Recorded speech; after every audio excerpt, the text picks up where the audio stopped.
The U.S. government is sending mixed signals about the origin of the novel coronavirus. The U.S. intelligence community, like the people who allegedly work with the intelligence community in the biowarfare community, have from the very beginning been screaming at the top of their lungs that this virus was not made in a lab. It's natural. It came from bats. But then, somewhere along the line, a new chorus erupted from a certain corner of the Trump administration and their allies, saying that, well, that may be true, but we are more and more sure that it escaped from the Wuhan lab. And so now there's a conflict between Trump and the intelligence community here in the United States, where Trump himself and some of his allies, including Pence, are strongly asserting that they have seen alleged evidence, which they don't describe, that the virus came from a laboratory in Wuhan, whereas the intelligence community is still very vague about that. In either case, I think that what we're seeing here is politicized intelligence, just like what we had after the 9/11 and the run up to the Iraq War, the weapons of mass destruction.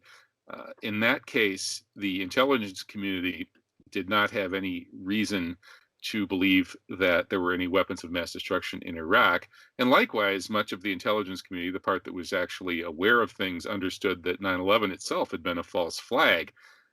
So they were forced to lie, to keep their mouths shut about things that they knew, and to allow the Bush administration to push through a politicized intelligence rush to try to blame Iraq for weapons of mass destruction. Well, this year, now we're seeing the same thing happening with the Trump administration, which also is full of neocons, only some of these neocons are as hateful and aggressive towards China as the original neocons were towards the Islamic world.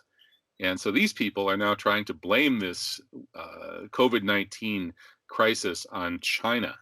And they're going to use this to try to grab trillions of dollars in reparations from China. They're going to try to steal China's US treasuries. And this could lead to an all-out economic and possibly military war between the US and China. My interpretation of this is that the very people in the Trump administration, that is the neocons who are now trying to blame China, are the ones who, in fact, sent the coronavirus to China. It was indeed made in a lab, probably not using advanced recombinant DNA techniques, simply using old-fashioned techniques, which Meryl Nass, who was a world-class biological warfare expert, said on my radio show was very likely the way this was made, and that in fact the official line from the CIA-connected biowarfare scientists claiming that it wasn't made in a lab is obviously a ridiculous lie that they themselves cannot possibly believe, because it would be easy to make something like this in a lab. So my interpretation is this is a U.S. biowar attack on China and Iran. It either got out of control in a blowback situation, but more likely, I think that the people behind this actually intended everything that we're seeing right now.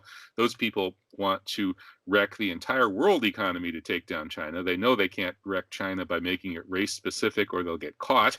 So they're going to wreck the entire world economy, and they want to destroy the American economy so they can rebuild it on a war footing to go to war with China. And that's the direction we're heading right now, with Trump's statements, with the attempts to blame China, and with the lockdown in America, the destruction of free speech in America. I don't know how long I'll be able to keep saying things like this as we move into an all-out World War III footing with China.